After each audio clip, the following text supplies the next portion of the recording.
And we did, leaving Island One, we lost all of our gear, correct? Correct. So there was some gear inside of the boat, some like survival gear or some rather some luxury supplies and stuff for you guys to, bandage any wounds that you had or fix anything that was wrong with you. But no, other than that, no. Like there's you don't have any weapons, you don't have anything. All right. So yeah, and there's nothing really left in the boat after those couple of days. So yeah, I mean, if we don't see anybody, I think besides just taking a look around, we could probably just get to scavenging right away, right? They left a whole lot of cases around Island One, so I guess we start looking for them here for Island Two. Perfect. When we start in the boat, are we starting next to other people? So you went back. No, in theory you could be, right? But both times you've landed, you've picked not necessarily the most obvious point to land on the island, right? So you guys, you've landed, but you haven't. What's the right way of putting this? You landed where nobody else was. So, in theory, you could have seen other boats. Just nobody chose to land where you chose to land. That was probably the right way to say that. Did that help, Matt? I was thinking more the other end of our journey. So did we all take off from the last island in the same place and we're rowing to the same place? Like, can we estimate, have we gone to the closest place and so we've got a head start, or are we circumnavigated the entire island, in which case we're going to be playing catch up? Yeah, you don't know. You don't have that data, right? I mean, that could very well be the case, but you haven't seen anyone. You didn't see anyone when you were launching off from the other island point, right? So really no way that you could know that. Okay. Well, to your point, it definitely sounds like we showed up late to the game on the first island, so I feel like I would want to, at least for me, I'd want to get a move on, like Edgar's saying. Yeah. We landed here strategically, Bobby. I figured there'd be no people, but maybe there might be some goats hanging out the water treatment facility. Let's go get them. So you land unless Bobby has an issue with that. So, and again, just to read the description to you, and I got some more things that can help make the right impression. But this is a sprawling facility of industrial buildings, concrete canals, rushing water pipes, and tubes. There is a deathmatch terminal island, or a deathmatch island terminal, like you've seen at some of the other spots on the island where you're most likely to be able to land. There's like a little dock or whatever that you'd pull up to, and there's a terminal just before you get up to this area.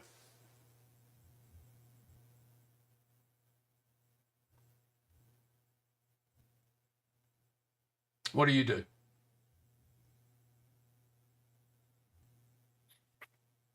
Come up alongside and start scouting around, I guess. Come alongside. When you say that, Bobby, what do you mean? Come alongside what? Well, we're in a boat, so yeah, just like the come land. Just alongside come a up to the dock. dock, you mean? Yeah. Yeah. Yeah, so you can pull up to the dock. You see nobody else there. There's ropes. You can secure your boat. Yeah, and probably from there just get out and head towards the closest building. Get some cover and just try to get an idea of where we can start scavenging. So, are you not to railroad you by any in stretch of the imagination, but are you walking past? Are you going to examine the terminal as you go up there, or are you going to head straight into the building? Yeah, stop and take a look at the terminal. So the terminal, there are, as I mentioned last time, just as a reminder, throughout the island there have been, poles that have these large, kind of old-fashioned speakers on them, right? So they've come into life every now and then, and it always seems to have been the same voice every time, right? And retconning a little bit, but when you first turned up at the that chasm or the gorge where you met with the other team, there was a channel thing, that one of these terminals there, and it, the same voice that you've heard on the speaker systems, the same voice that announced like the beginning of phase 1, beginning of phase 2, etc. That's the voice that speaks to you through the terminal. So this voice, as you go up and as you look at it, it says, a game will be played inside the water treatment facility. Head on in and wait for the next team to turn up. So, you don't have to follow the instructions, but the terminal kind of comes into life. There's a little bit of whine and feedback. This tinny voice comes on, very clipped, female voice, very English from the 1950s kind of sounding voice, and says again, like, go inside and wait for the other team to turn up to start the next competition.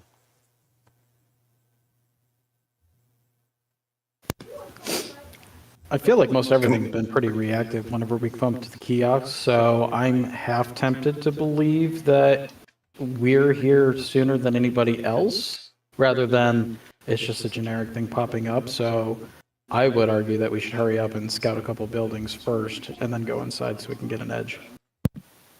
Agreed. Yeah. Let's take a look around, see if we can get anything before we actually head inside. Yeah. Great idea. So you spend... you see nobody else in the vicinity close by, right? And then as you're scouting around, these buildings, like everything else you saw on the other island, right? This feels like this was a real island at some point, right? You don't know how recently, but it feels like, this was an island that the population have been pulled off of, right? Or, the somehow been emptied out. So you see this water treatment facility, couple of buildings, one major building, right? There's a few pumps, there's a few like electricity outhouses, but really one main building. So as you scout around, you don't see anything. There's nothing really useful. There aren't even that many tools laying around unless you go inside, the main building that's in front of you. But as you're scouting around on the outside, precious little of any use and precious little that gives you any clues as to anything that's going on.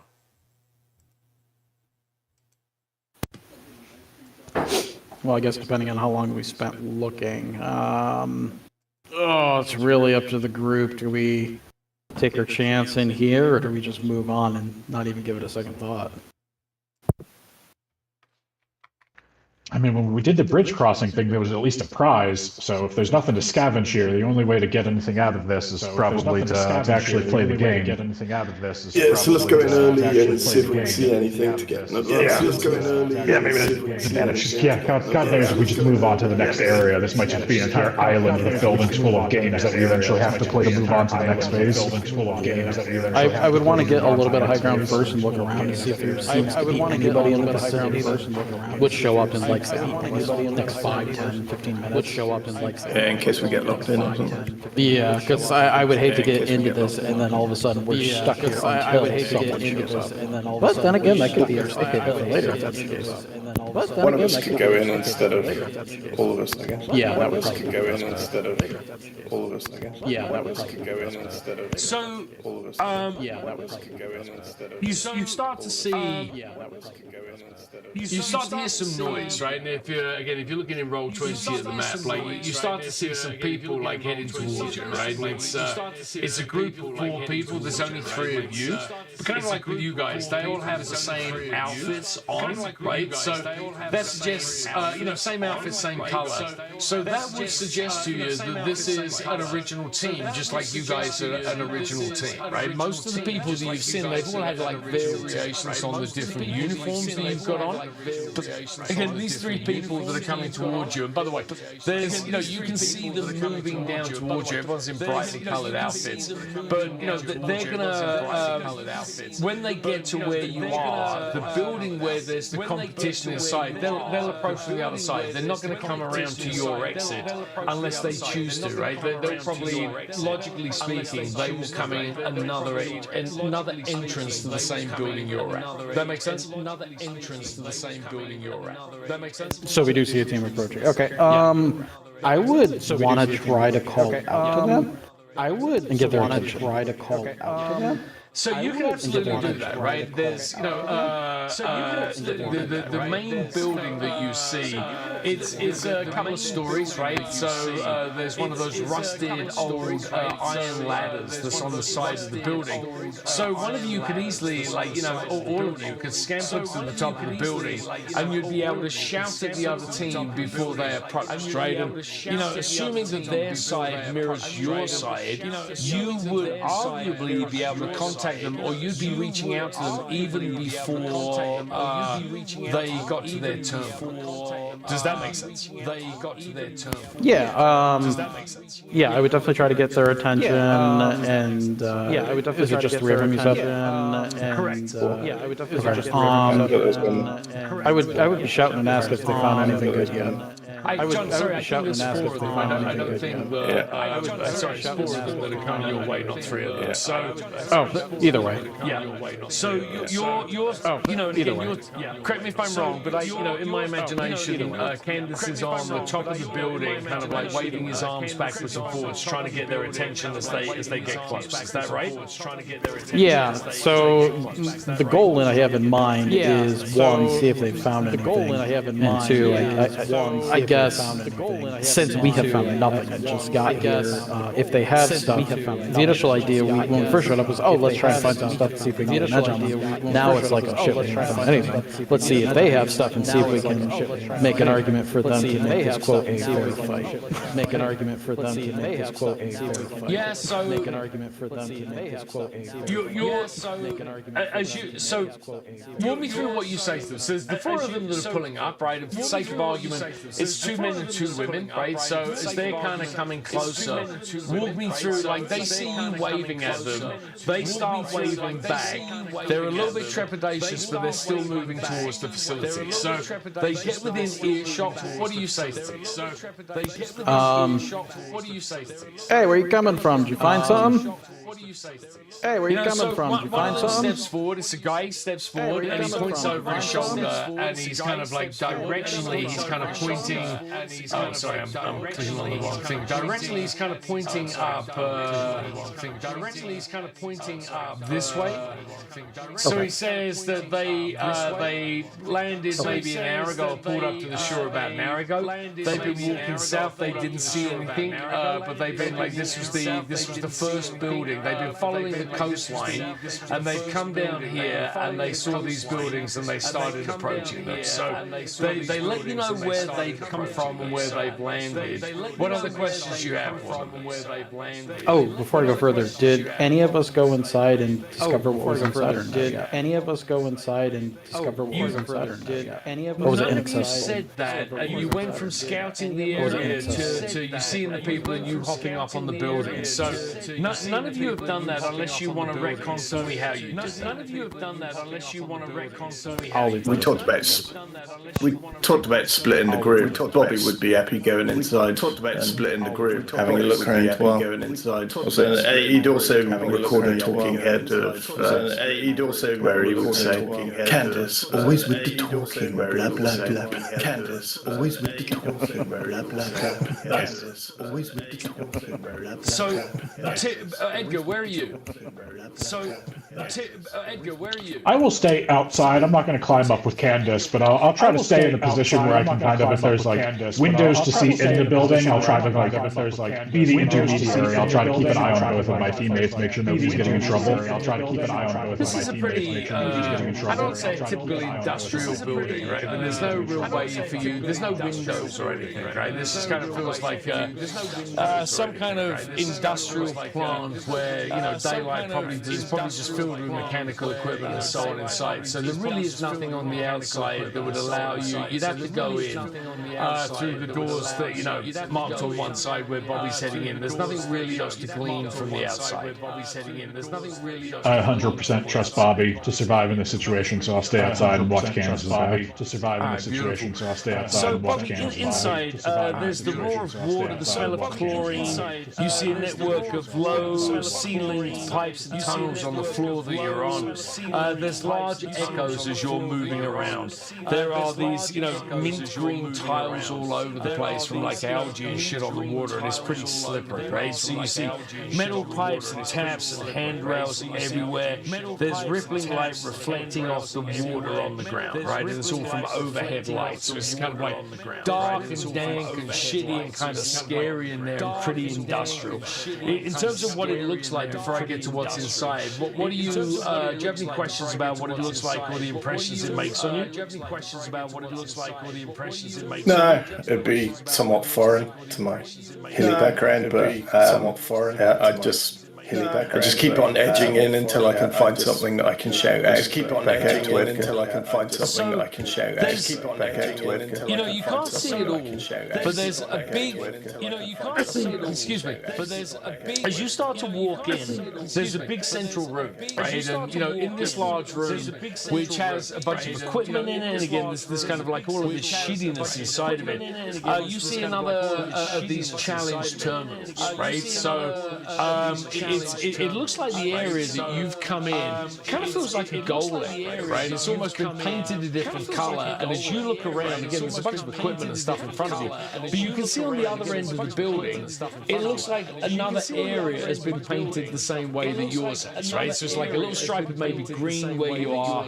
the rest of it's all industrial and shitty, and then on the other end, where somebody else would enter this big chamber, there's another stretch of green, right? So it feels almost like a starting area or a goal area, right? You have one of those terminals in front of you, by the way, like in this area, there's one of those terminals that may have bike stripes. Like in this area, there's one of those terminals that may have bike stripes. Like in this area, there's one of those terminals that. I'll describe it out to Edgar and then shout. I'll describe it out to Edgar and then shout. Did we walk up and press something on the last terminal, or did it just go off when we were press something on the last terminal? There's a button on it, right? There's a button that says like press me. There's like a little like button pointing or an arrow pointing towards that button. So it's pretty clear to you what you're supposed to press to activate or what you've got to do. It's pretty clear to you what you're supposed to press. I'll shout out to Edgar. Shall I press the button? I'll shout out to Edgar. Shall I press the button? Earshot? Like he's a couple of rooms in. Have you poked your head inside to keep him company, or are you on the outside? Definitely not. I'm on the outside. Definitely not. I'm on the outside. Definitely not. I'm on the outside. So, Bobby, you're on the inside on your own. You shout, but there's no response from Edgar. And again, like rushing, roaring water overhead. So, like, you're not even sure if he's in earshot or what's going on with him.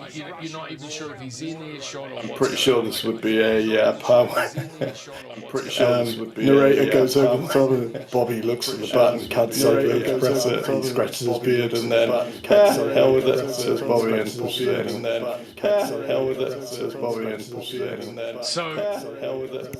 You press the button, and then the voice comes on again, right? And it's the exact same thing that you've been, you know, that I've been saying, the same clipped British, like 1950s voice comes on and says that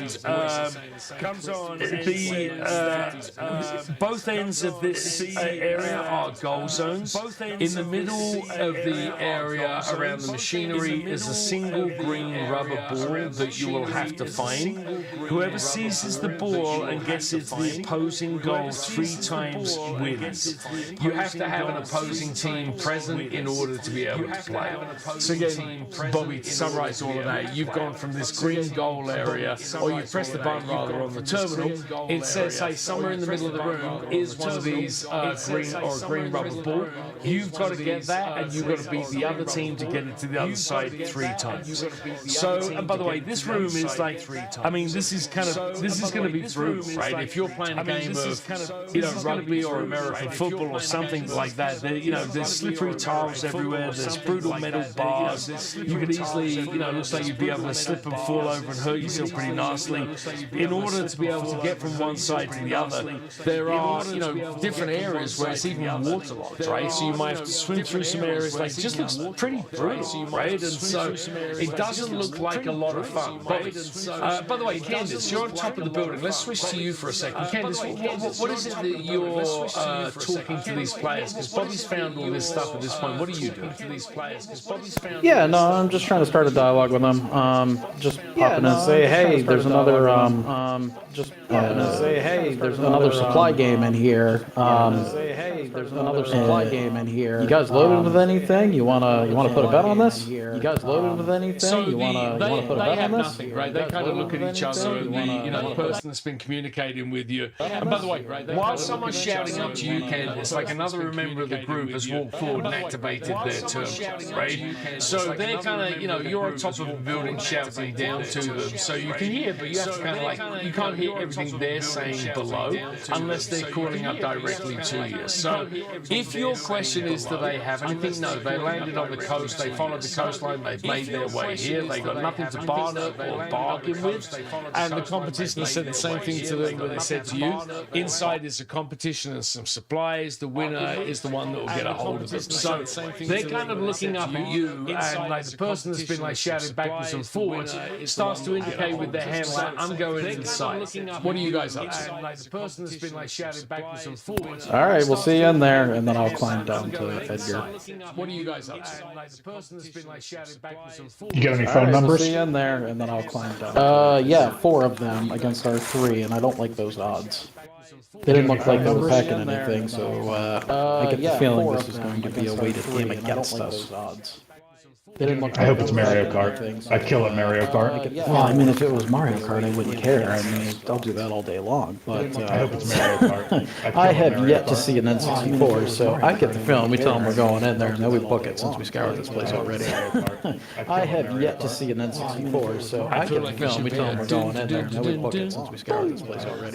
But I did the Mario Kart, by the way. Okay, so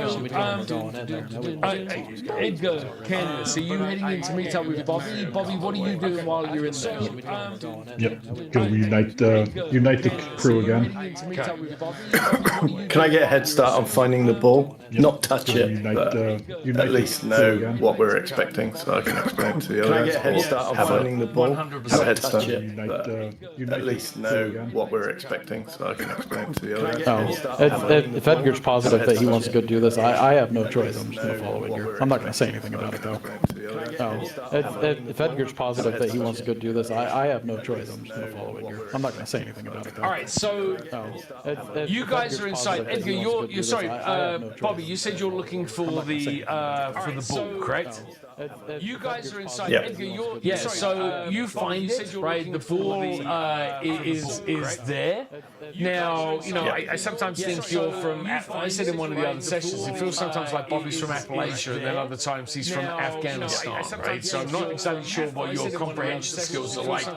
But it said you can get the ball, but you have to wait for the other team to be present to play it, right? So you can get the ball, but you have to go back to your goal. You can get the ball, and then you guys are going to have to take a run and try and get to the other side. So you can get the ball, but you have to go back to your goal. What is the ball? And then it's just a green rubber ball, right? And it has the Deathmatch Island logo. This thing that's, if you see it, the half skull, kind of half world thing, it has that logo on the side. The Deathmatch Island logo. How big is it? Size of a football or a basketball. Thing, it has that logo on the side. And is it? How big is it? Has it got air in it? Size of a football. Correct, yeah. And it's pretty bouncy as well. And is it? How big is it? Has it got air in it? Correct, yeah. And it's pretty bouncy as well. And is it? You could. Sorry, deflate it. Okay. I think I was just stunned at you again, like where you always take these games. I was like, you could, because I hadn't really thought about doing that. But yeah, I don't see any reason why you wouldn't be able to. Again, like Well, I'm just thinking if I can. You just said I could take it, but I'm not allowed to like score until. Well, I'm just thinking if I can. I was thinking I could deflate it, just hide it upon my body, and then once the. Well, I'm just thinking if I can. I was thinking once it starts, I just pretend to be looking for it with everybody else, and then sneak off and once it starts, get a head start. I just pretend to be looking for the first behind your best points, and then well, not if it's a football. I just pretend it's slightly harder to hide when it's that. Not if it's a football. I imagine Bobby being this skinny, slightly harder to sort of dude. Hide when it's that. Not if it's a football. Well, also the way you described it's probably nothing you could puncture it on to play it. Sort of dude. Yeah, that's what I'm saying. So deflate it, hide it in the in the back of my yeah, that's what I'm saying. Jumpsuit. Deflate it. I know we got suits, right? So, yeah, you've got like the prisoners. Hide it behind. That's what I'm saying. Yeah, and then I know we got suits. Right? We can all. I can pretend to be running towards the middle to. Yeah, and then for where this thing is, we can all. I assume it's running towards the middle to, there are things and obstacles and blah, blah, blah that it can be hidden behind. I assume it's running towards the middle to, nobody's going to look at the middle and go, there's no ball that it can be hidden behind. I assume it's... Correct, right? So help me understand what you're doing. So you've got a couple of minutes left before they make their way into the building. You can hear them coming in. So what have you done? You've got a couple of minutes left. I'm going over, stealing the ball. ball, I'm popping it, sticking it in up my back so that nobody can find it. And then when we start, I won't start in our goal area because that'll give them the goal straight away. Up my back. I'll start just outside our goal area. And then once we start, we all run into the middle, except I will absolutely run past the middle at the other side and score straight into the middle, except I will absolutely run past, given that we don't have to look for the ball. Does that make sense? It does to me. So,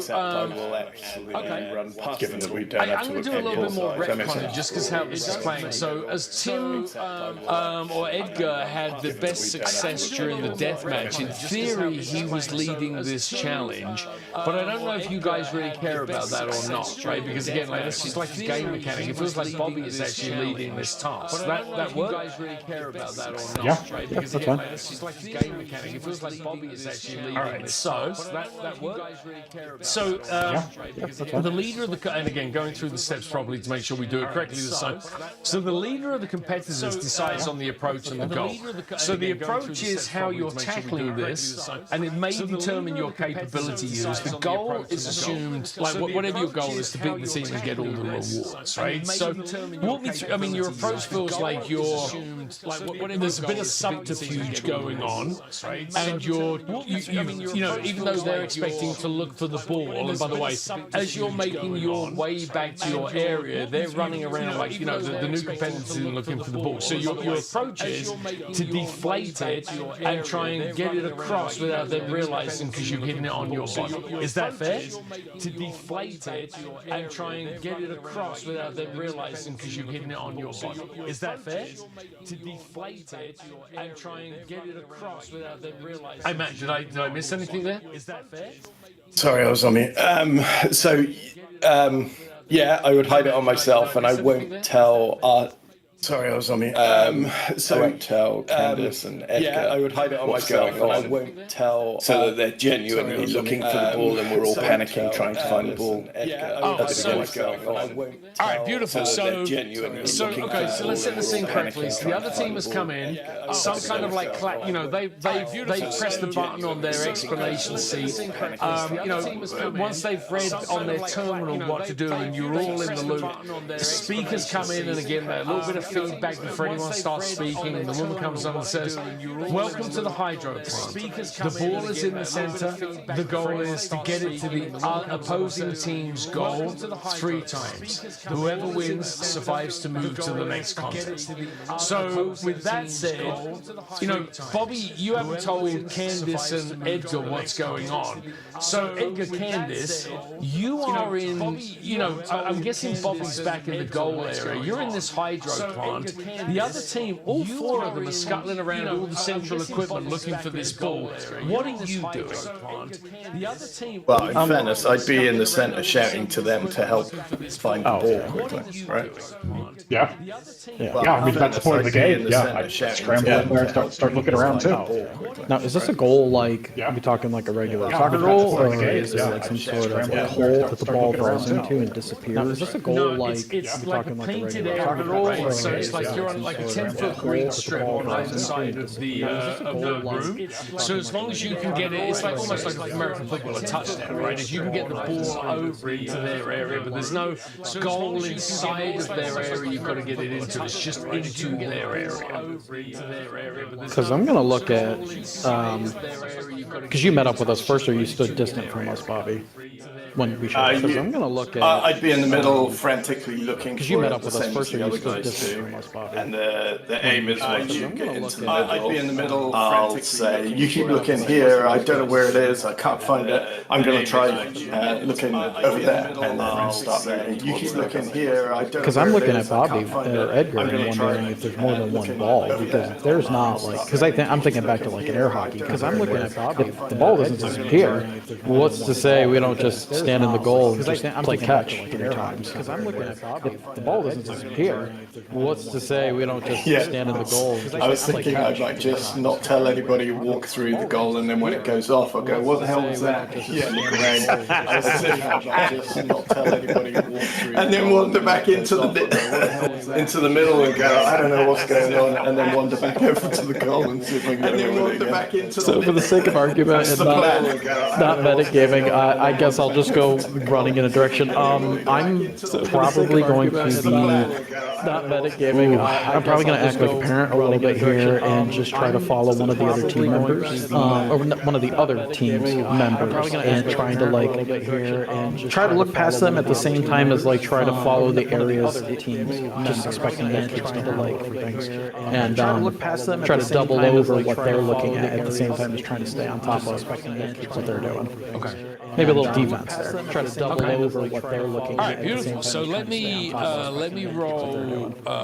Maybe a little defense there. Try to double over what they're looking at. All right, beautiful. All right, so if you look in roll 20, you should see now. Oh, nice. Start with a low one.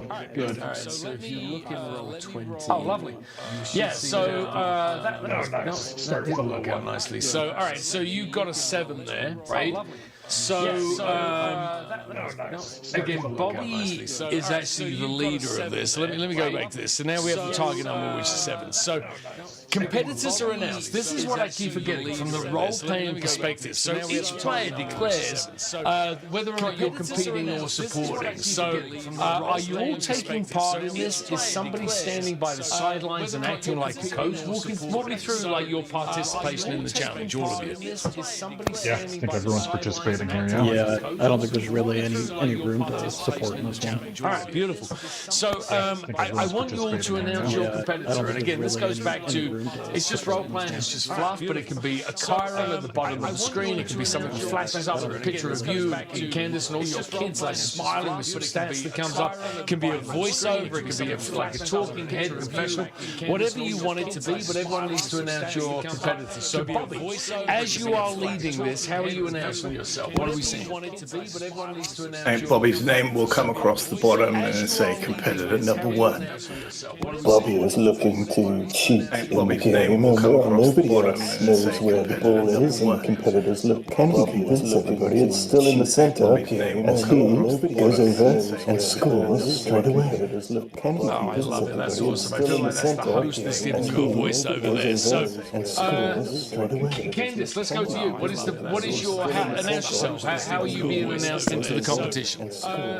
Oh, it's going to be Candace, defender of the goal, because I'm going to be chasing these people around like they're my own kids. I'm going to check over what they missed just to make sure in case they miss something, and if they get a hold of that ball and go running for the goal, I'm going to try to stop them like they got a fork running for an outlet. Miss something, and if they get a hold of that ball and go running for the goal, I'm going to try to stop them like they got a fork running for an outlet. Miss something, and if they get a hold of that ball, It's a really bad CGI entrance that just says Team Edgar, and then fades out to the image of Edgar being carried in the talons of a giant eagle and dropped into the game. Fades out to the image of Edgar being carried in the talons of a giant eagle and dropped into the game. Challenge based here, right? So again, to walk you through, because you're all going to be doing this. So, and we'll start with Bobby because he is the leader.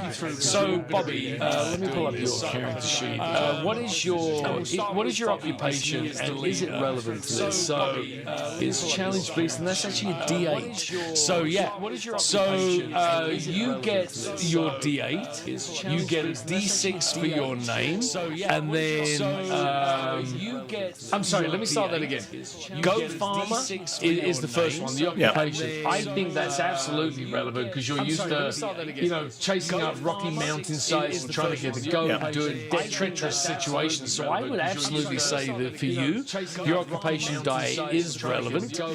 I think your name die, you get that every time, and then your capability die. So it feels like 2d6 and 1d8. I think your name die, you get that every time, and then your capability. And then if you want to spend, again, going back to the additions, if you want to spend the fatigue, you can add a second capability. And if you wanted to spend any trust, you can get a copy of an ally's name die. So meaning, if you want to spend suspend a trust with Candice, you get another D6 to put in there. And by the way, when you get nicknames and it's a D8, that's when it's really worth spending that trust to get their name done. Does that make sense? Yeah. Given I'm cheating though, is the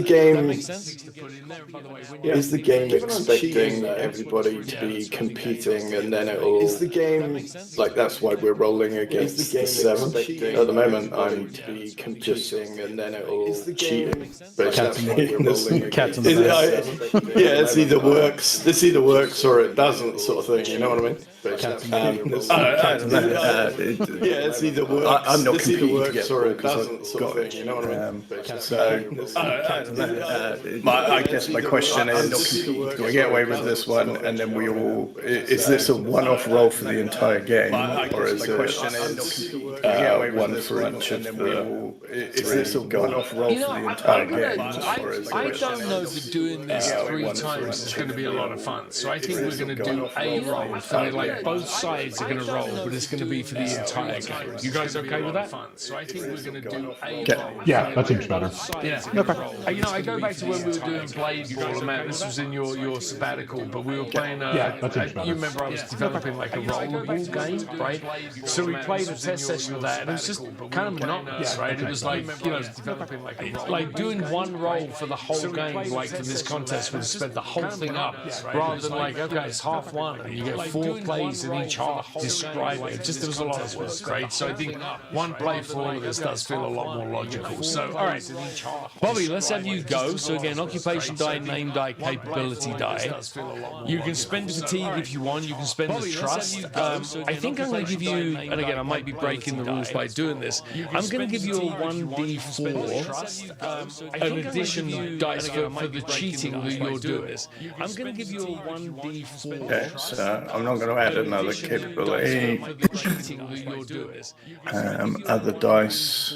So I just put a 1 in there. No, I don't. I put a 1d4. Other dice. Yeah, so I just put a 1 in there. No, I don't. I put a 1d4. Acquisitions. We don't have any, right? Yeah. So I just put a 1 in there. No, I don't. I put a 1d4. Acquisitions. We don't have any, right? Yeah. So I just put a 1. Although you did just Terrible. Oh, just one. looks like ties win.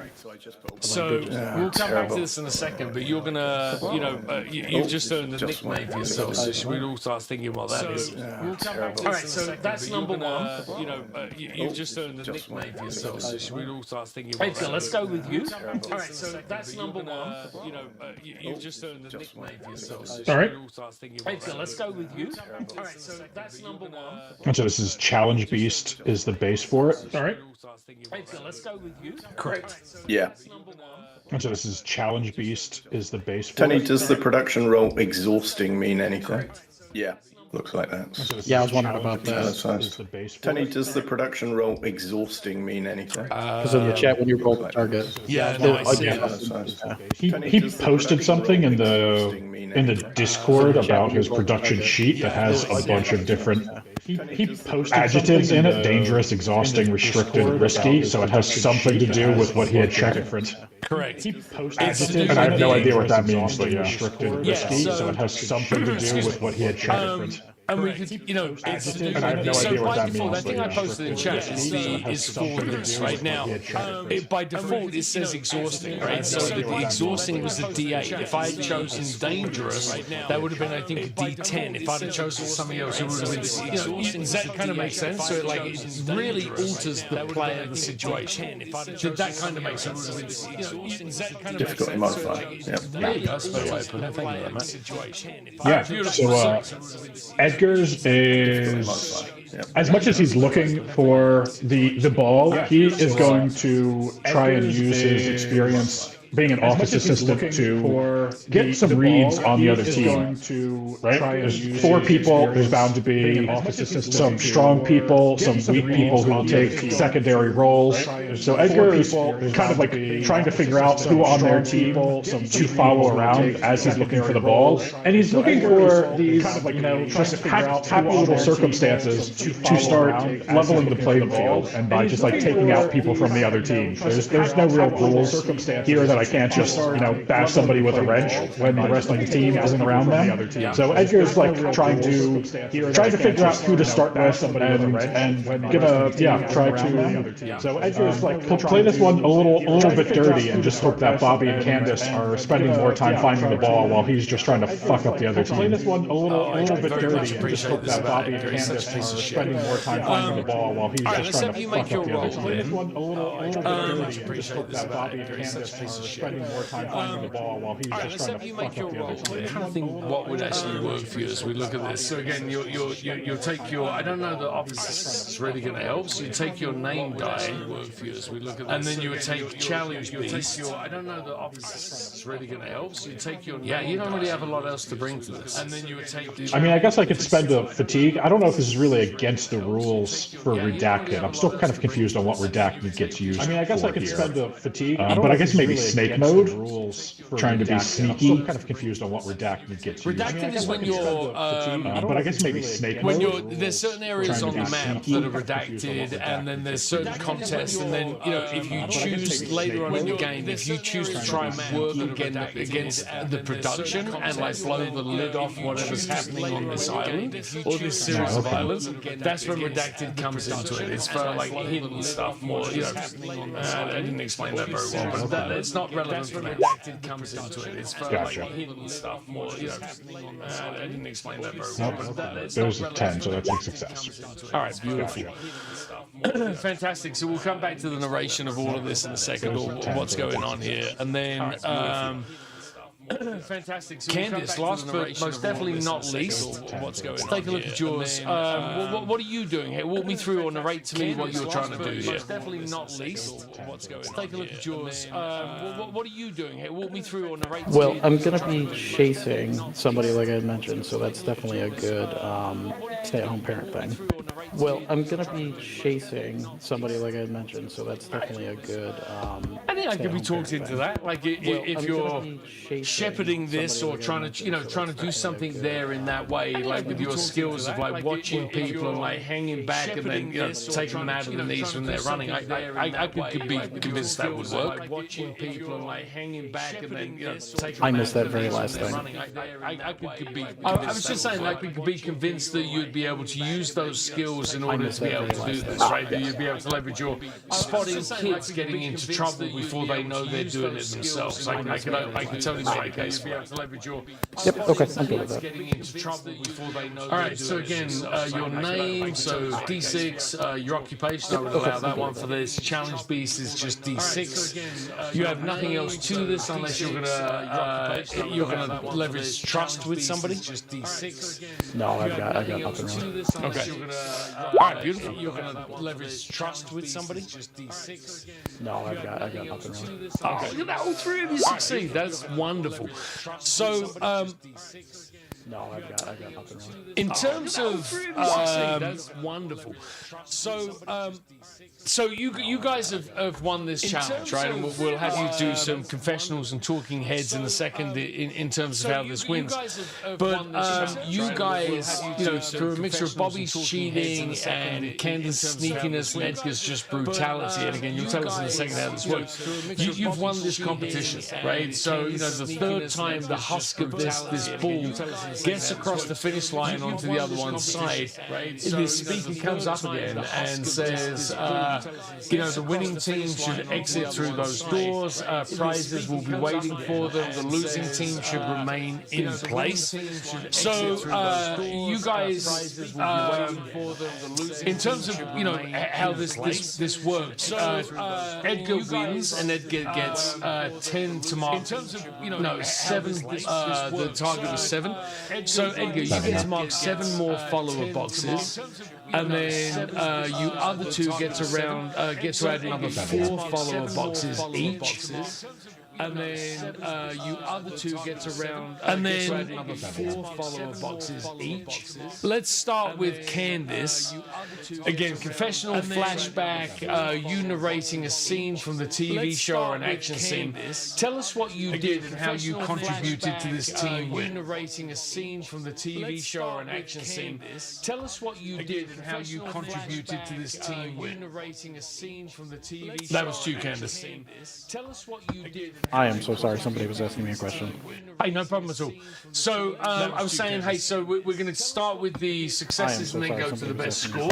Can you narrate your contribution to this, or something fun that happened, or something you did that was entertaining? Like walk us through how this competition unfolded from Candace's perspective. Oh, so I absolutely, I'm following one guy along. He's checking one spot. I checked up.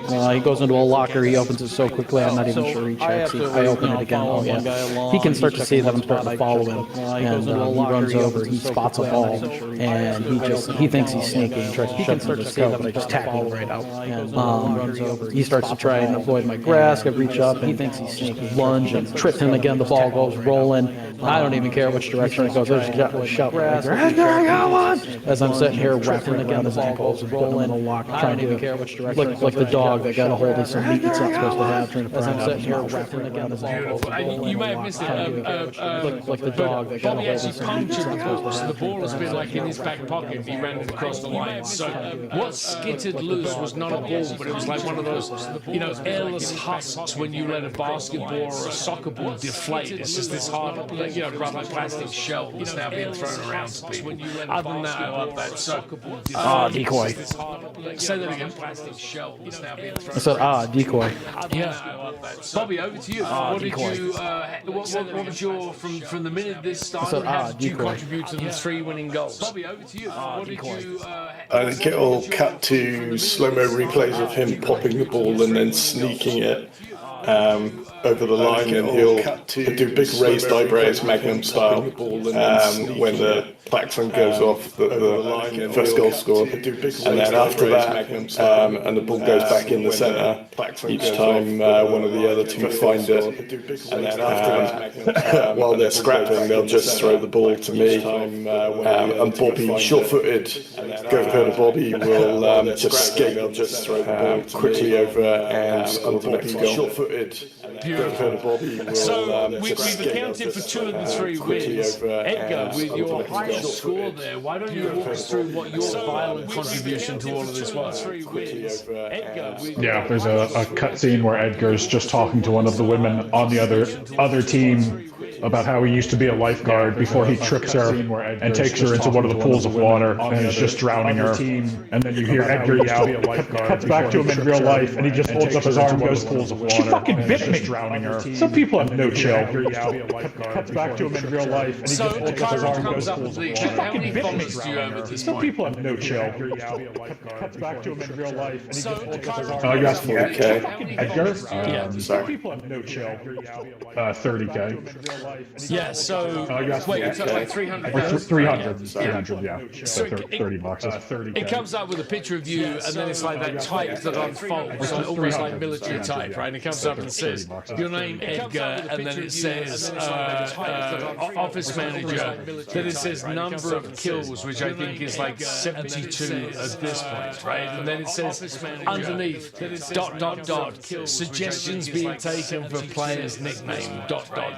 So that's kind of like at the end of this, there's a freeze frame of you looking like a psychopath giggling as you're holding this woman's head underwater, and that's what flashes over the screen. There's a freeze frame of you looking like a psychopath giggling as you're holding this woman's head underwater. So as you guys, the speaker comes on, it tells you guys to exit from the entrance you came. The winning team should exit through the entrance they came in. The losing team should remain inside.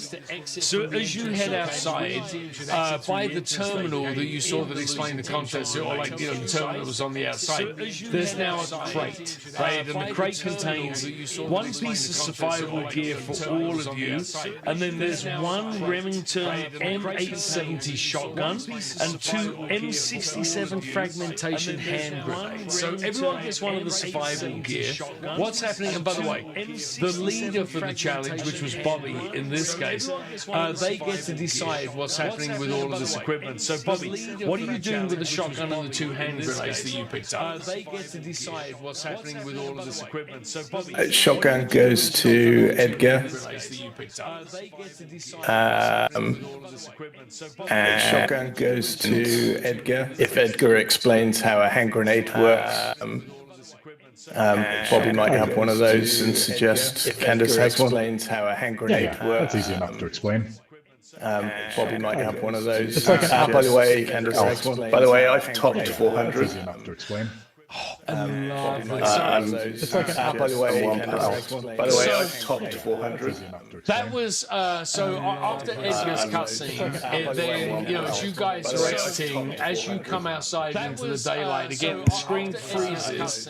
There's a picture of Bobby, and then it comes up with 400,000 subscribers or followers, and that kind of blinks and flashes a couple of times, and then it shows your nickname that's on the screen. So this is up to us to decide what your nickname is. So let's start with you, Edgar. What is your suggestion for Bobby's nickname? Let's start with Oh God, what would be a good nickname for Bobby? I mean, beyond the obvious goat man. I think Swiftfoot. The goat. Ooh, I like that. Swiftfoot, yeah. I mean, Bobby beyond the Swiftfoot. obvious goat man. I think Swiftfoot. The goat. Ooh, I like I that. will remind you, in Swiftfoot, session yeah. one, Bobby Bobby said Swiftfoot. legs of a goat anytime he did something Swiftfoot. magical, right? So I do kind of like this Swiftfoot. I think that just reminding you of the goat shit. Anytime he did something magical. It was either going to be that or who's the fawn from fucking Chronicles of Narnia? Oh, wrong one. Mr. Tumnus or who's the fawn from fucking Chronicles of Narnia? Yeah. Wrong one. I can't. What's your suggestion? Who's the fawn? No, I like Swiftfoot. Something like Swiftfoot, Steadyfoot, Surefoot, Tumnus works.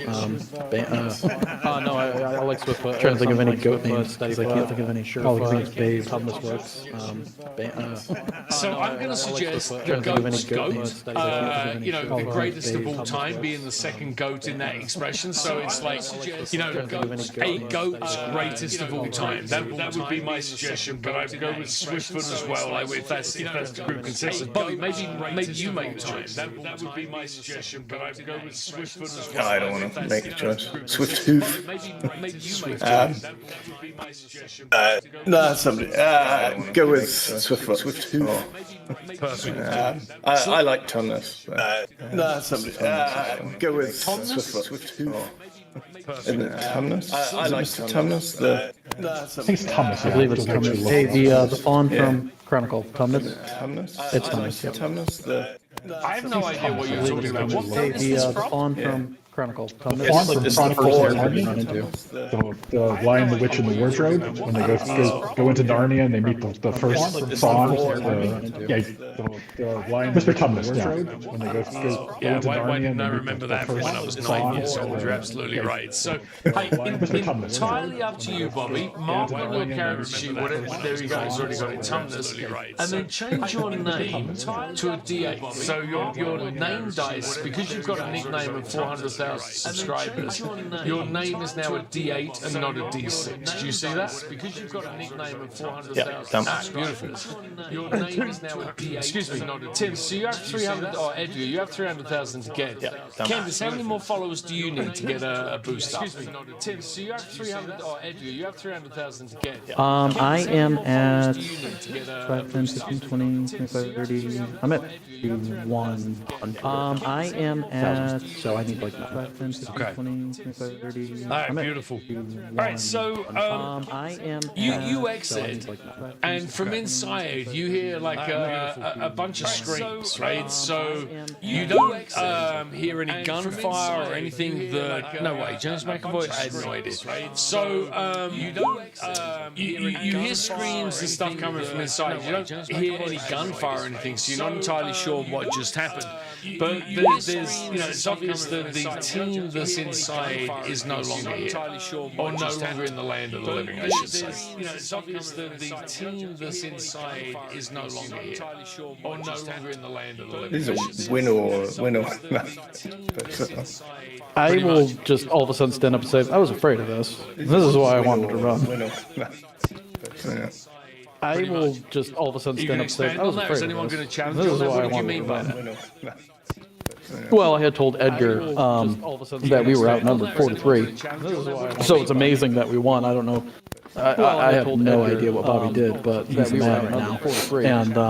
And we were outnumbered, and now seeing the game, Candace's anxiety was going through the roof. Realizing, oh crap, we have to go find something. We were outnumbered, and now seeing the game. Oh god, Candace's anxiety. Yeah, this is going to be, from everything you know, this is going to be the same stuff as went on before, right? So at some point, you're going to hear the klaxon go off, and that klaxon is going to let you know that phase 2, the battle royale, has started again. So yeah, be under no illusion of survival here, right? It's going to be kill or be killed all the way to the end. That's what you just realized for yourself. Illusion of survival here, right? It's going to be kill or be killed all the way to the end. That's what you just realized. All right, so you're back outside, right? So you know there's the faint smell of bleach on the breeze. There's distant roar of the ocean. You hear seagulls crying out overhead. You're very much, you've reappeared here, just kind of in the estuary or the mouth of this river that kind of goes inland. Which direction are you heading? What is it that you guys are doing next? The mouth of this river that kind of goes inland. Which direction are you heading? What is it that you guys are doing next? This river that kind of goes inland. Which direction are you heading? What is it that you guys are doing next? This river that kind of goes inland. Gents? Do we head to the airport? Because the other guys came from the north, right? Yeah. They said they came in with a telling. Sorry, do we have a look? Because the other guys came from. Do we have a map? Do we have this map? Sorry. Correct, you do. Okay. So airport or zoo? Do we have a map? Do we have this map? Sorry. Correct, you do. Yeah. Okay. I would vote zoo just because it sounds more fun, and I have a shotgun now. You do, yeah. Well, that, and I might find a goat. I would vote zoo just because it sounds more fun, and I have a shotgun now. We sure we can't find anything of use in the area? I would vote What are you looking for? Define of use. We sure we can't find anything of use in the area? What are you looking for? This is survival, right? So, how long was the period we were on the other island, right? So, let's call it 3 hours. How long was the period we were on the other island?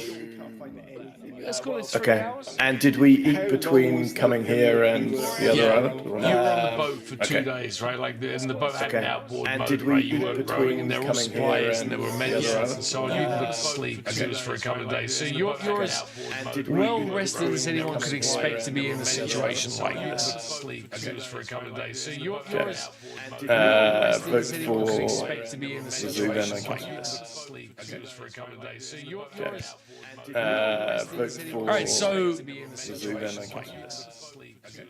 as you're heading over to the zoo, all right, so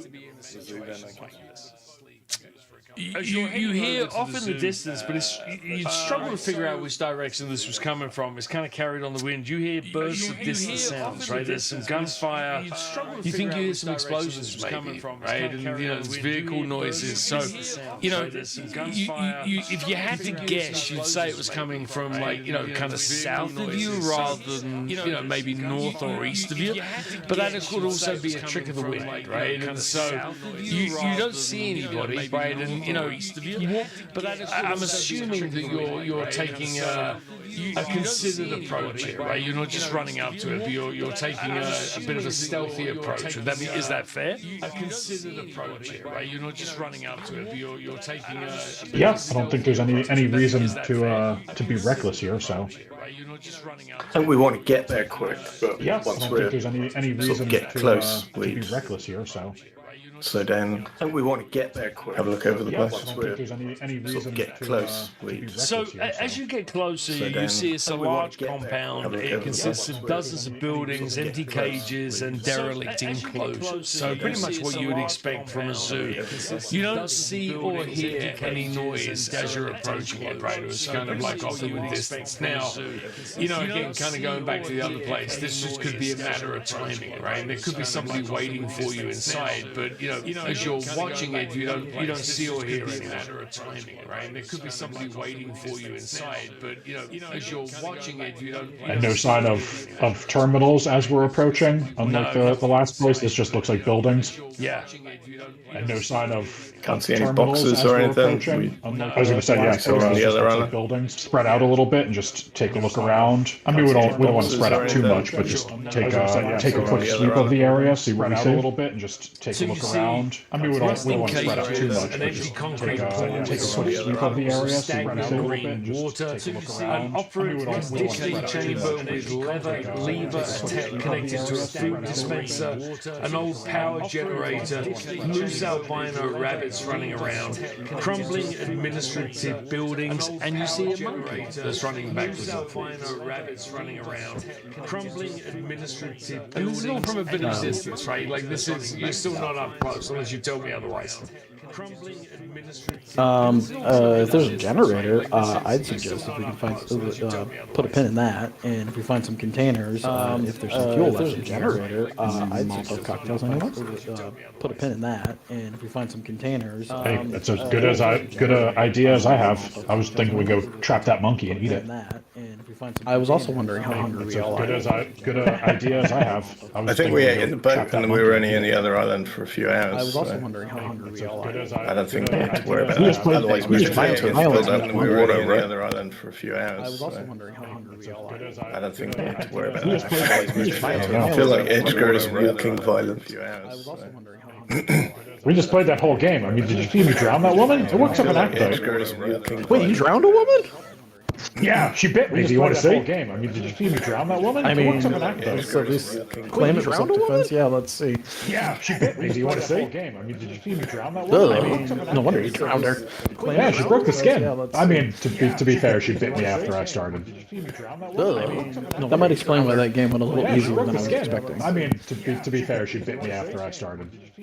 So, All right, so yeah, might explain we're why that game approaching. went Sounds like we're gonna go check out the generator first. To be fair, she bit me after I started. so as you approach the Right, so yeah, generator, you we're start to approaching. hear Sounds like some, we're gonna go some check out the noises, generator right? You first. start to hear the sound of people talking slightly off in the distance, but you realize that people talk. You're about to get caught in the open, right? So nothing wrong with that necessarily, right? You could try and make allies or whatever from whoever's turning up, but given you got some weaponry at the last challenge, like when you start to hear some noises of people talking, that's probably a little bit disconcerting, you know? The last challenge, like when you start to hear some noises of people talking, that's probably a little bit disconcerting. So it sounds like they're like already in the area of this research station, and that as we're approaching, we just can't see them. So it sounds like they're like already in the area of this you can hear some people research station, and that as we're you have approaching, to we get just a little can't bit see them. closer,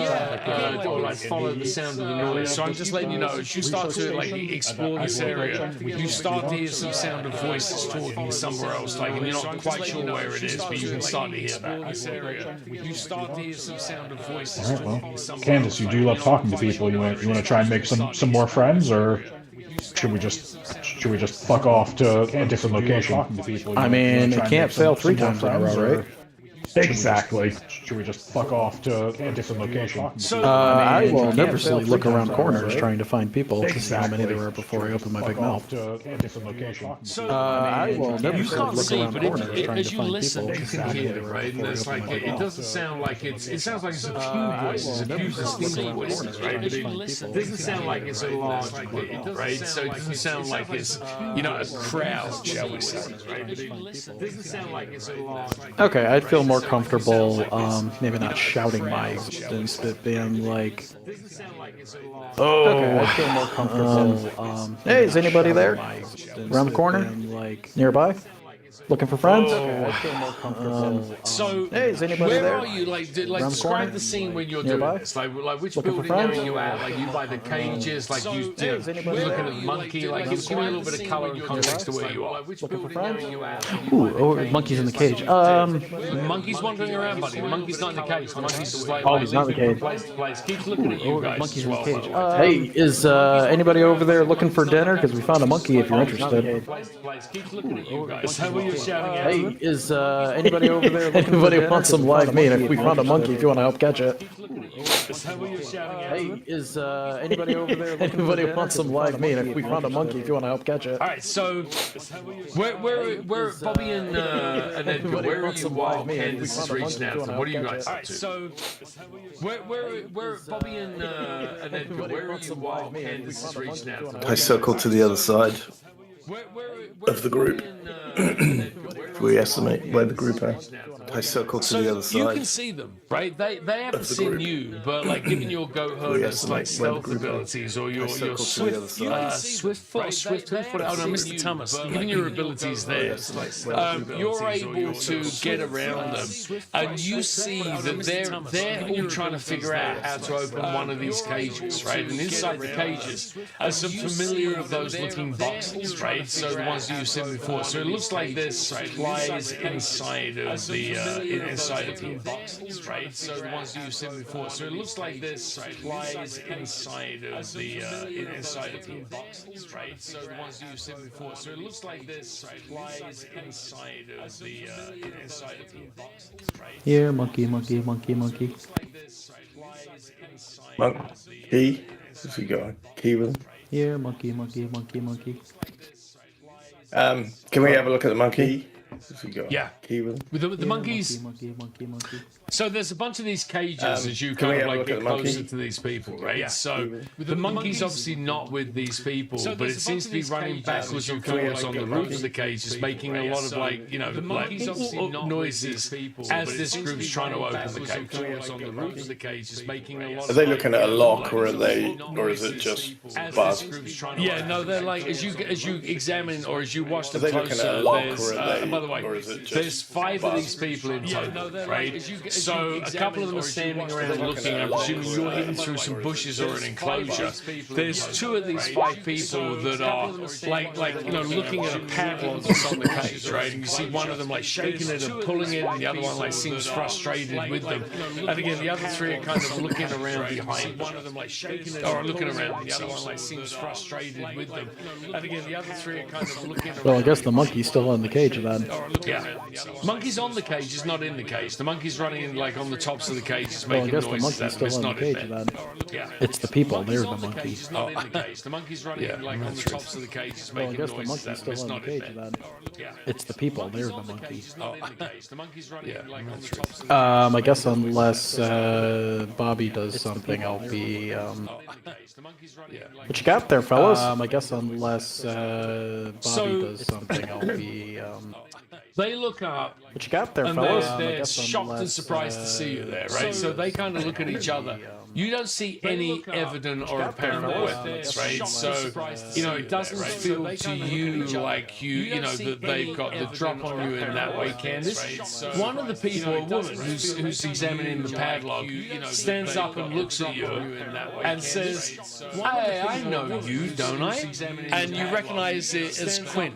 Sorry, is it Quinn or Quincy? Like the person that you met with on the other end, right? So My eyes went wide. I'm like, wait a minute. Is it Quinn or Quincy? Like the so kind of a familiar face for you guys. My eyes went wide. I'm like, wait a minute. And that's the cue. Candace pulls the pin, and we go. Yeah, I was thinking about that.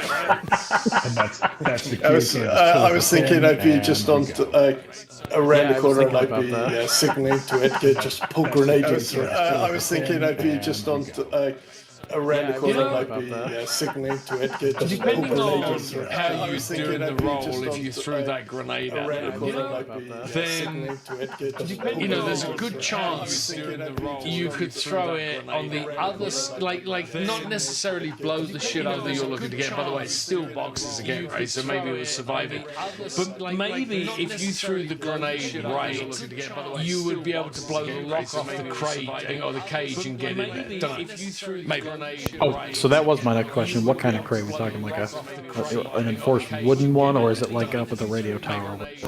So that was my next question. What kind so of the crate? crates inside are like metal crates, right? wooden one, But or it's is it inside like a up at the radio cage, and the tower? cage is a monkey cage, that right? was So my it's like next if you've been to the zoo, it's almost like an enclosure, right? So they're inside there. These people are on the outside trying to figure out how to get the lock off, which is why again, you might be able to catch them, the lock, and the door all inside of a hand grenade if that's what you chose to do. Which is why again, you might Right. Oh God, you made it. Yeah. So Quincy is kind of like Oh God, you made it. you're not sure how genuine it is because you don't know her, but she seems kind of pleased to see you, right? And one of the other people there, she looks at them and like she's, this was obviously a part of the original group. She's like, look, it's those guys. You reckon? Hey, how are you? How are you? I'm surprised to see you. I'm pleased to see you. Glad to see that you made it through that bloodbath, that shit show. What have you guys been up to? Oh, just playing games like you do here. Yeah, she's like, Oh, just playing played a games few of like, those games, and she looks at like the you players. do So one here. thing you do notice, almost all of them have different uniforms on, right? So playing Quincy games and the person that she was like playing the lock with, like they're from the original team, but the other three people with them, they're from other teams, right? So they've obviously been through some shit as well over the last couple of days, and this group have banded together. So Quincy says, have you got any idea what to do here? She says, there's crates in here, but like, I don't see a key. We looked around for a little bit, like we haven't seen any clue on how to find this. We don't have anything that's strong enough to break this open. Right? Have you got any clues on what's going on? We haven't seen any clue on how to find this. We don't have anything that's strong enough to break This cage, these guys have got me thinking the same thing about the grenade. This cage, does it look like it's something that's quick and easy to get in and out of? Like, is there just a door swinging off to the other side? This cage, does it look like it's something that's quick and easy to get in and out of? Like, Wait, is there what just a are you door swinging thinking off to to make the sure I'm other not giving you side? bad information? What would you be hoping to do? That if I dropped a grenade inside of the cage and started to run, what are the chances that some of them are making it out? They're not That if in I the dropped a cage, grenade right? inside They're of on the the cage and outside, started inside to run, the what are cage the are the chances that boxes some that of you them are want to making get. it out? Oh, that was my misunderstanding. Got it. Okay. They're on the outside. They've been playing with the lock. They're trying to figure out how to get inside. Oh, that was my misunderstanding. She was Got kind it. of like, Okay. she's like, have you seen any clues, like, or any keys or anything like this? Shit's inside. With no idea how to get it. She was kind of like, No, we just got here, but it does look like you learned to trust a couple people at least. yeah. So No, we just got here, but it does look like you learned to trust a couple people at They got least. some blood on their uniforms, and a few of them look shell shocked. So she said, yeah. Well, when you're thrown into a situation like this, you learn to trust pretty quickly. You learn to doubt pretty quickly. But all of us, like, we're trying to work together to get to the end. We have, like, you don't know. Last time it was half, like, they're making an assumption that half the people on the island now are going to survive. She says, we've all agreed. We're going to stick together. We're going to get to the end, and then we're just going to duke it out between us. She says, we've all agreed. Yeah, so when I asked her that had a little bit of spite in it, and I'm like, well, are you looking for more?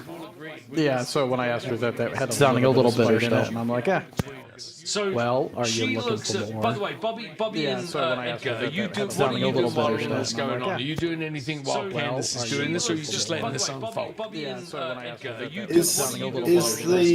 doing anything while Candace? Does the cage have wooden tops and bottoms, or is it a metal cage all the way around? It's a metal Does cage the all the way cage around. have wooden tops and bottoms, or is it a metal cage all the way around? I'm just thinking, if this is just going to be Bloodbath City and we're going to have to go against all these people anyway, if this is just lobbing the grenade Bloodbath City and we're going to have to go against all these people anyway.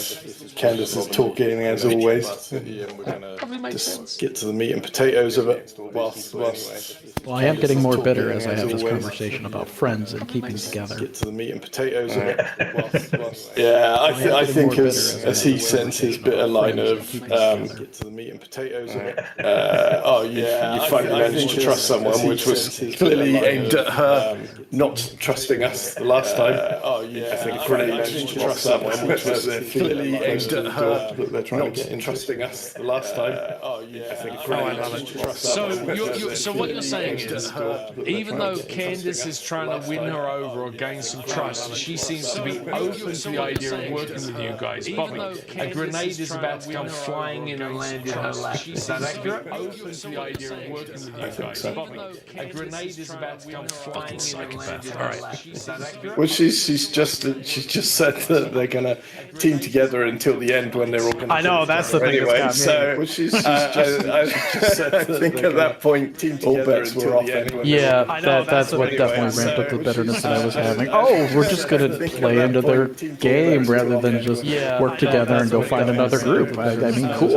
Oh, we're just going to play into their game rather than just work together and go find another group. I mean, cool. Like, do you not know how this works? You create an alliance, and you turn on each other in the last minutes once you've done it all. But hey, are you going along with this? You turn on each other. But you do that strategically, not openly. Absolutely going along with us. I'm just standing to the side and watching these two look at their grenades, and I'm like, I fucking love these two. And I'm like, in my head, I'm like, all right, who's gonna be the furthest away? That guy might not get killed by a grenade. If he runs, I'm gonna chase him down. Who's gonna be the furthest away? That guy might not get killed by a grenade. So this is going to be a straight death match. So this is going to be Tim. Edgar got the highest score in the last one, so in theory you're leading this attack right now. Again, like I don't know this is really a contest per se. So like, how do you want to go? So in theory you're leading this attack right now. Again, yeah. I mean, I guess I'm not really leading because I'm waiting for the grenades to get thrown and just trying to do the cleanup afterwards. Right? Yeah. I mean, you sort of are because I think Bobby's in the distance, just pointing at his grenade, pointing at them, and going, "Big thumbs up," with a question mark on his face. Yeah, no, and then as soon as you go, yeah, there it was. Big thumbs up. I'm sitting here playing with the one in my pocket. You can see me actively rolling it around. And then as soon as you go, give him the thumbs up. Yeah, I mean, I guess if I'm leading and have to do anything, I give Bobby the thumbs up. You know, I'll kind of like pop out from an unexpected angle and do that, you know, action movie. I'll cock the shotgun real loud and point it at him and just scream, "Nobody needs to die. Everybody get on your knees," just to get them like, in a more vulnerable position. Point it at him and just scream, "Nobody needs to die. Everybody get on your knees," just to get them right? Okay, so the challenge is going to be kind of like frightening or killing all of these people. So let me go Quincy's Alliance. Here we go. So frightening or killing all of these people. So let me go Quincy's Alliance. Here we go. So frightening or killing. Yeah, danger close, fellas. Quincy's Alliance. Here we go. So all right. So this is also risky, right? So meaning the risky is a possible outcome, right? And it's something I've checked here. So we'll see what happens here because there's a chance that, you know, when you do this, and by the way, make sure I'm not doing something wrong. Like, are you guys going in for an attack? So I guess, is this a death match because you're attacking them? Or is this a social game because you're trying to bully them into surrendering? What is the goal here? Because you're attacking them? Or is this a social game? I guess that's up to whoever acts first, honestly. Yeah, I was going to say, I guess it's social for me at first, and then depending on how the grenade works out, it could change. Yeah, I was going to say, I guess it's social for me at first, and then I think depending on how the this grenade is works where out. I think the leader, again, going back to what I said earlier, the leader needs to define the approach and the goal here, right? So I think Tim, you really are the leader based on game mechanics because you got the highest score last time. So, you know, so I think certainly until we see the result, there's not two concurrent things going on. You're either social gaming or death matching. So are you distracting while the grenade comes in? Or are you trying to get them to give up and surrender and then maybe shove a grenade under someone's baseball cap? Like, well, what is the goal here? Or are you trying to get them No, I mean just distracting them, and then Bobby's going to toss the grenade. I mean, I think the approach that I'm seeing is that we are just trying to take them out. If any of them survive or just just wounded, we'll deal with them. But I think right now it's maximum damage. That we are just trying to, so that's what I'm saying take them about out. If being any of them risky. survive So or this just is like, wounded, again, we'll this deal with them. But I location is a think right risky now location. it's So maximum what that damage. means is, if this goes wrong with the hand grenade, you've destroyed these supplies, right? Or that will be the outcome if this doesn't work well. So if this goes wrong with the hand grenade, here we go. They're desperate. Quincy's alone, so they're desperate. Right? Here we go.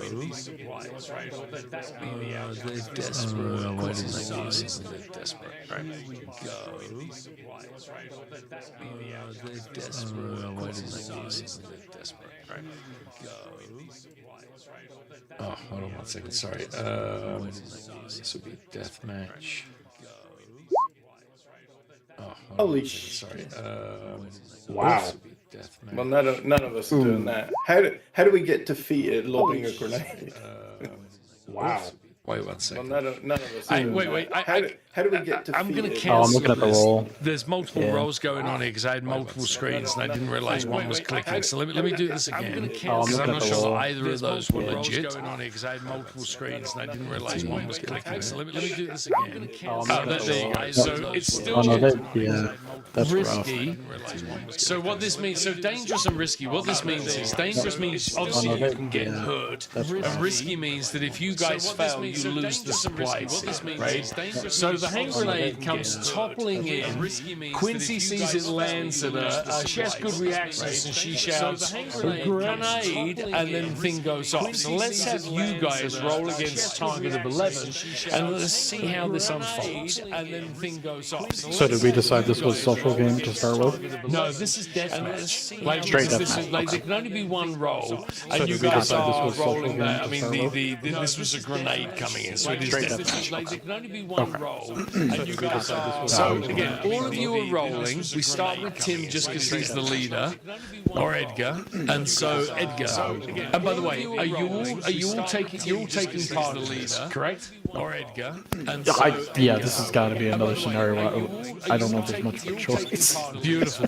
So again, from a role play perspective, you all have to announce your competitors. Again, it could be a car, it could be a freeze frame, it could be a voiceover, a flashback, whatever you want.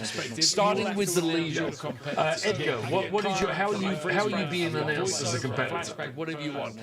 Starting with the leader, Edgar, Another just bad CGI for Team Edgar. Team Edgar comes up across the screen, fades out, and it's just CGI. A bad CGI of him like swimming up and down in the ocean like a fucking dolphin, just jumping in and out of the water and swimming up and down in the ocean like a fucking dolphin, just jumping in and out of the water. Okay, beautiful. And swimming. All right, so that's how you're announced. So just jumping in and out of the water. Okay, beautiful. And swimming. Candace, how are you coming into this? How are you being announced?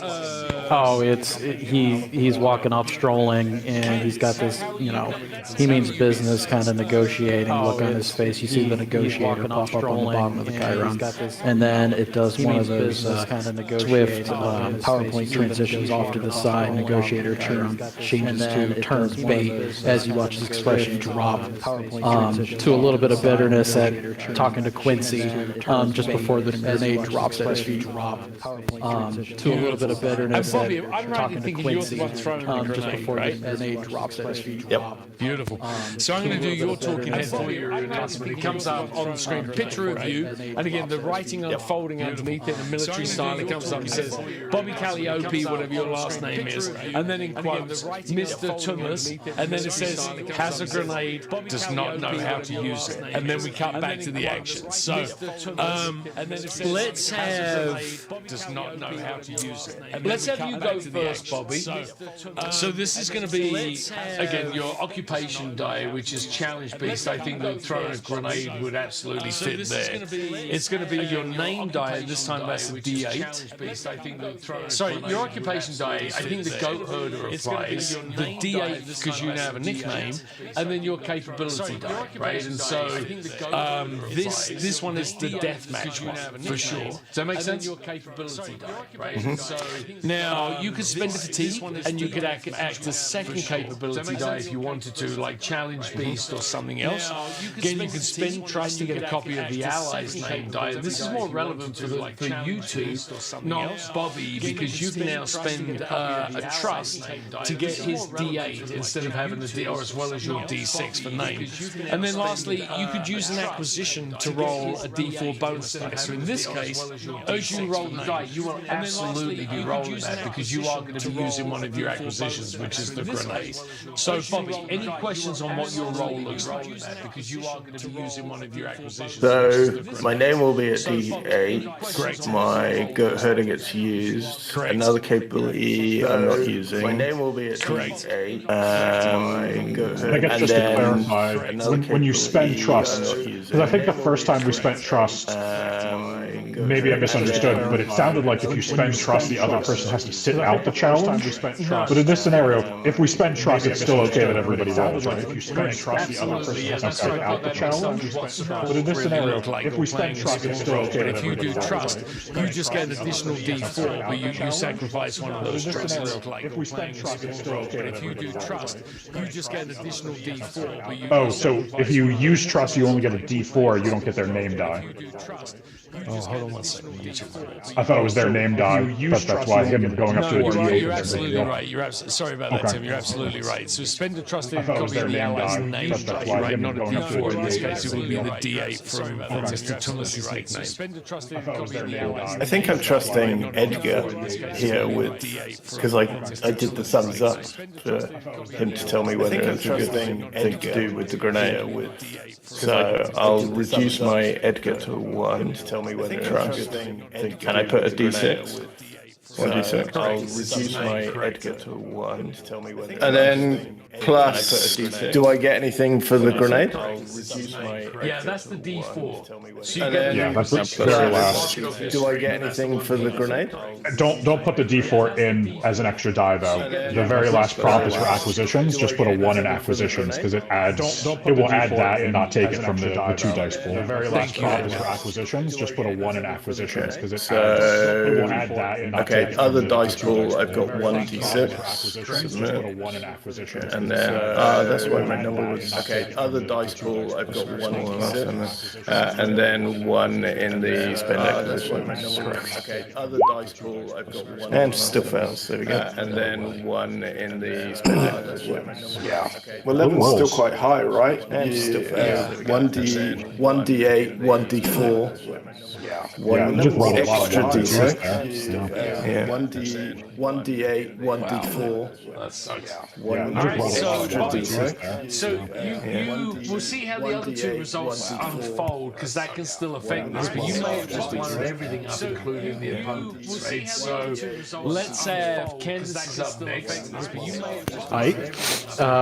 Deathmatch. Target number is 11. Occupation. Not to let you make that call. I'm just sitting here. I don't think a stay-at-home parent would work in this one. Fatigue. I'm just sitting here. I don't think a stay-at-home parent I mean, I am kind of being the bait. I would definitely spend a fatigue on the social game for keeping them corralled together. I mean, I am kind of being the bait. I would definitely spend a fatigue on the social game for keeping them corralled together. Advantage. I mean, if we're talking from the word usage, I'm trusting both Bobby and Edgar to not fuck this up. Since I have no idea what they're doing. If we're talking from the word usage, I'm trusting both Bobby and Edgar. For sure, because that's a 1d8. Since I have no idea what they're doing. I'm not sure. And again, I'm not wrong with you. So can you take Bobby? That's true. I have no idea, but I'll put the 1d8 for Bobby at least. And again, I'm Yeah, I mean, you enter them in manually. So in terms of like what you can put in, yeah. For that one, yeah. The 1d8 for Bobby. And then I'm not really using items, because at this point, I think Bobby and Edgar are acting before me, who's got bad thoughts in his head to use his own items. So I don't think I'm actually using, because at this point, I think Bobby and Edgar are acting before me, who's got bad thoughts in his head to use his own items. So close. Because at this point, I think Bobby and Edgar are acting before me, this might all be up to you. bad thoughts in his head to use his own So items. close. Because at this point, I think Bobby and Edgar And again, for Edgar, what is this going to be? Let me take a quick peek. Yeah. So this would be. I don't think Officer System would play into this. So it's D6. And then so it's 2d6. And then if you want to spend any trust with Bobby or with Candace. And then so it's 2d6. Isn't it taking the two highest results, or does it take 3 results then? Because like 11 is. Isn't it taking 2d6 two highest results, or does it take 3 bar 1, right? Because like 11 if is. you add stuff Isn't like it the 2d6 D4, two highest results? it'll, take, it will add to bar D4. So 1, right? like, Because like 11 everything is. that's not a D4, it takes the top 2 of those. So if you've got a D10 or a D8 or whatever, it just takes the top 2. If you've got a D4, you're or multiple D4s, you're basically expanding your pool from 2 dice to 3 dice. Does that make sense? Yeah, but it means 11 is. From 2 dice to 3 dice. Does that make sense? It's a high ask for what you roll. It means it's massive, yeah. 2 dice. Well, to be fair, look at what we're doing. It's a high ask for what you roll. It means it's massive, yeah. 2 dice. Yeah, the acquisitions seem to be like the key thing because it adds on. Yeah, they're like a guaranteed, here's extra stuff. It's really going to be dependent on having some high rolls, some mid to high rolls, like and a then guaranteed. also having an acquisition so you get 3 dice instead of 2. It's only having some high rolls, some mid to high rolls, like and a guaranteed. also having an acquisition. Yeah, so no office assistant here. Yeah, that's not going to help me. I'll burn up fatigue here to throw in social games since we're trying to get them to group up. Yep. I'll definitely burn a trust with Bobby. Social games. Trying to get them to group up. We would win. I'll definitely burn a trust with Bobby. Social games. Trying to get them to group up. We would win. Yeah, and I guess that is a good point. Can you spend multiple trust points in a single challenge, or is it limited to just one? And I guess that is a good point. I don't know. I think all it's going to do is just expand your pool, because it's a roll however many you can make your pool, but take 2. Yeah. I don't know. I think all it's going to do is Yes, I mean, it's not going to add on, yeah, but it gives, I'm not saying I would here, like if you were both D8s, I might risk it here. It's not going to add on, I'm just looking that up now. Give me a I'm second. not saying I would here, like if you were both D8s. So bear in mind, we still got to get through deathmatch at the end. I'm not saying I would. Oh, and as a heads up, we're pretty much out of time while you're looking that up. Deathmatch at the end. I'm not saying I would. Oh, and as a heads up, we're pretty much out of time while you're looking that Yeah, up. and I'm trying to figure out, I don't know what in survival gear would even be useful here. I'm trying to figure out how to throw in acquisitions just to get that extra thing. I'm trying to figure out, I don't know Because what we're in survival gear would only be on the useful island for a few here. hours, I'm trying right? to figure out Yeah. how to throw Not in sure what- acquisitions just to get that Yeah, extra we're not thing. a tense game. no idea We're what only survival gear would be. on the island From the for a rules, few page hours, 73, right? you may spend more than one trust in Yeah, we're the not- contest. a tense So game. each point spent gets you a Okay, so copy you of that can- competitor's name die added to your pool. So yes, you can do. Yeah, we're not- contest. tense So game. each point spent Yeah, gets you a I mean, I won't do that now, but that's good to know. I'll spend the D8 on Bobby, and I don't even know. I'll try and use the survival gear, depending on how the sequence of events work out, just to try to convince them, like, hey, I'm not going to hurt you. Depending on we're gonna take what's in the boxes, but I'm going to give you the survival gear. Or if the grenade's already thrown and it looks like it's going off, just like have a lantern or a torch and try and throw it at the grenade to redirect it. Grenade's already thrown and it looks like it's going off, just like have a lantern or a torch and try and throw it at the grenade to redirect it. Grenade's already thrown and it looks like it's going off. Yeah, if there's a grappling hook, yeah, I can try that Mortal Kombat shit too. I don't know, GM, will that fly? Say that again. Grappling, So what the do you grappling do? hooks in. The grappling hooks in the climbing gear, not the survival survivors. But you could throw some oil if we got hooks in climbing gear, not survivors. But you could throw D&D, but he casts grease. hooks in climbing gear, not survivors. I would struggle with you being able to heat that It's up. not D&D, but he casts grease. It's got a lighter in it as well. I mean, I'm assuming the grenade's going to take care of that when it goes off. Oh, Yeah. fuck, yeah, I thought it seemed like I lighter thought in of it that. as If you well. throw the oil at them, I mean, I'm for assuming the sure, grenade's going like to if take you care of that throw when it goes off. that Yeah. from the survival, yeah, I would totally the explosion, the grenade. If you I'll burn that too then. Let's see. The confidence and trust is put in Edgar. Three big misses. Well, three near misses. The confidence and trust is put in So Three big misses. Well, three near misses. The confidence and trust is put in all right, so I don't know that I love how this played out, but I love how this played out. So, again, for the outcomes and the confessional, right? So, if you fail, you mark one fatigue. So everyone gets fatigue, and you get one box of followers if you haven't already done one fatigue. So then you're supposed to narrate what happened, but there's three failures. You're supposed to go failure, then success, then the best, right? So let's have you all just take a stab at narrating this, right? What, and then we'll figure out how the outcome is. But Bobby, what just happened there? What failed? Did the whole interaction fail in the battle with them, or are we saying that just lobbing the grenade failed? Or the whole interaction failed in the battle with them? Like you threw the grenade, so you're going to have to tell us what happened with that grenade, right? Did it bounce off a cage, and like where did that go, and what happened with it?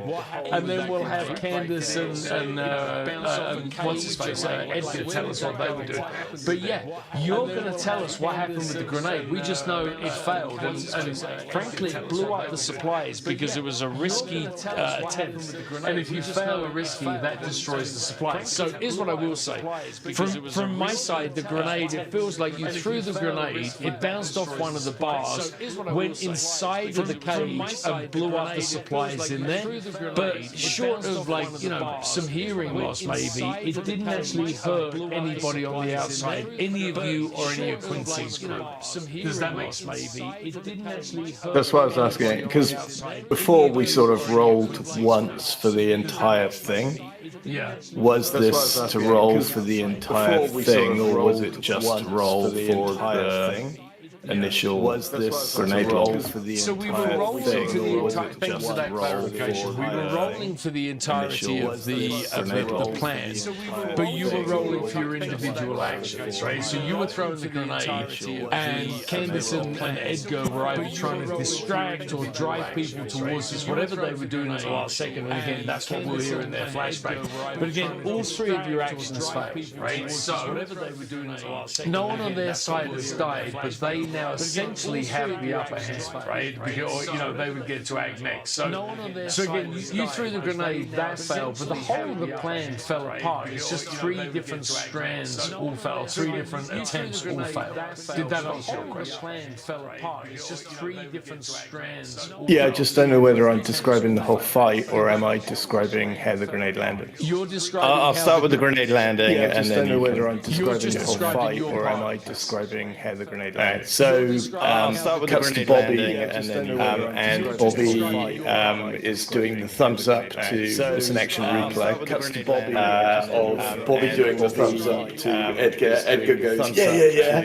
And Bobby goes, okay, and he's looking at the thing in front of him, and he finally realizes, oh yeah, tin pinning. And he's trying to pull it, and he doesn't realize that it's got a hefty pull to it. They don't come out easy. And he's looking over at Edgar as he's going, it doesn't work. It's got a hefty pull to it. They don't come out easy. giving him actions. He's looking over. He finally pulls the pin and he goes. He's holding it up to Bobby, going, yeah, done it.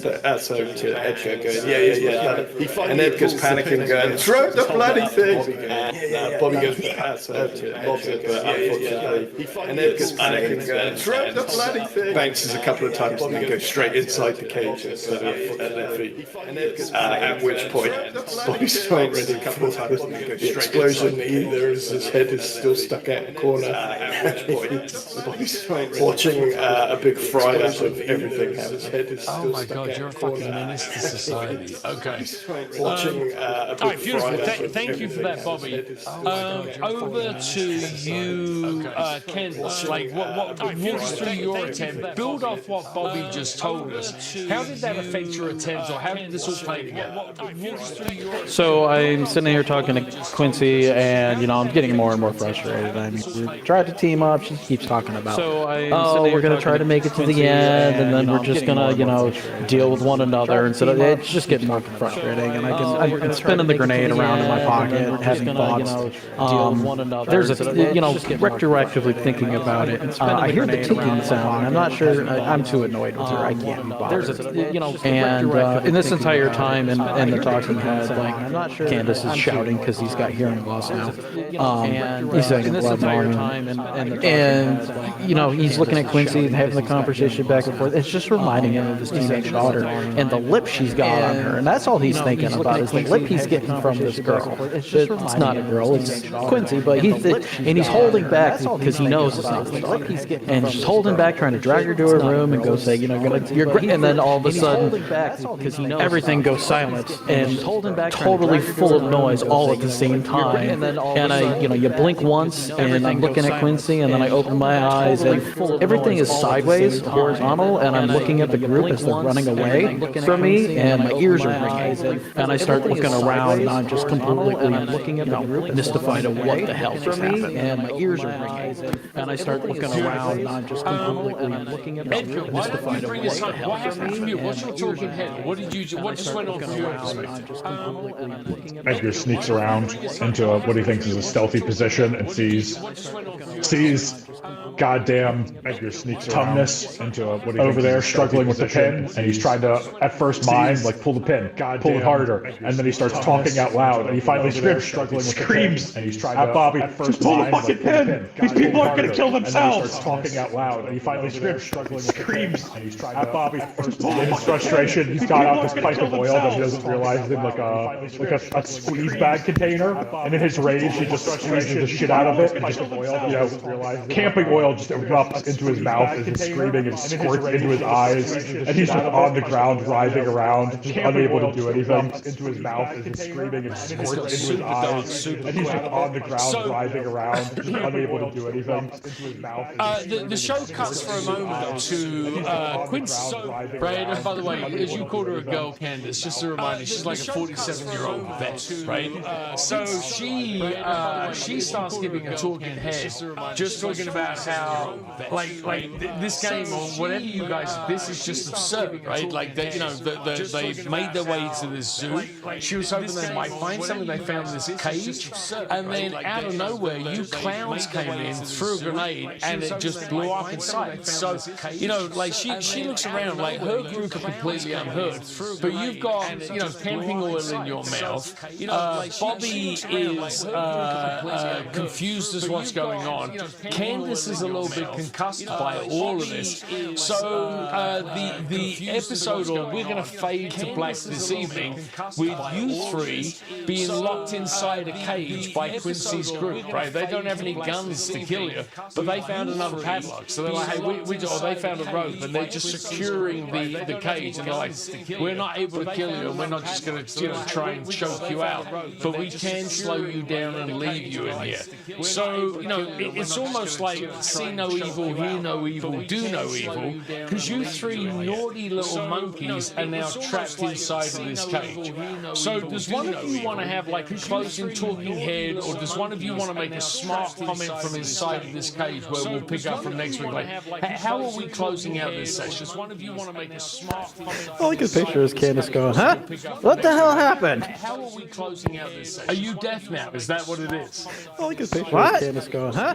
What the hell happened? How are we closing out this session? Are you deaf now? Is that what it is? Any What? final thoughts from What the Edgar hell or happened? from Bobby to Candace who can't hear anything? How are you guys adjusting to this? Any final thoughts from Edgar or from Bobby to Candace who can't hear anything? How are you guys I adjusting think to it this? just end with Edgar and Bobby just arguing about how you throw a grenade. Just end with No, so next time you have a grenade, this is how you do it. All right, beautiful. Well, that's where we will be picking up when we go into the next session. Any final thoughts from any of you before we cut off? We will be picking up when we go into the next session. Any final thoughts from any of you before we cut off? We will be picking up. Not Beautiful. popular Well, with as the kids we- and not popular with the followers either. Yeah, mark your followers. So we fade to black, or the episode fades to black, and we have the host who's talking over and says, "Look at our three not so wise monkeys. How are they going to get out of this predicament?" So that's where the session will fade this evening, and we will pick up again in a couple of weeks. How are they going to get out of this predicament? So that's where the session will fade. Thank you all. Did that go? I stopped streaming, by the way. Did that go smoother there with the rules and understanding how the challenges worked? Yeah, very much so. Beautiful. Also felt smoother with the talking heads too, because if it's instead of just feeling like, oh, this is a good time to do this, it's more like It's a structure. everyone's getting the structure and getting into it, and it feels a lot better for story building if that's where we're going. I would agree. All right, beautiful. Well, any final thoughts from, and Tim, I know it's bedtime there for you, so like I thank you for staying up an extra 15 minutes. Any final thoughts from any of you on any of this? No, that was good. Yeah. I don't know. I think we just got to play it more. I mean, nobody likes failing rolls. It feels like, I don't know, just like going back through all the challenges. I don't know if anybody else can corroborate this, but are we losing like 50% or more of like the things that we roll though? We will though, won't we? Yeah. As soon as you click on that dangerous, a target of 11, we would just avoid people like the plague. Yeah, I think you're right. And the next island number 3 is a +6, right? So I guess, exponentially, these all get exponentially harder as we go through this, right? The islands. So I think I'm going to do some double checking on this. And to Tim's point, I'm going to go through the chat and see how many we've missed versus how many you've made, right? So I will go through and double check that. But I'll also make sure, but I'm pretty sure I got all of the roles and stuff figured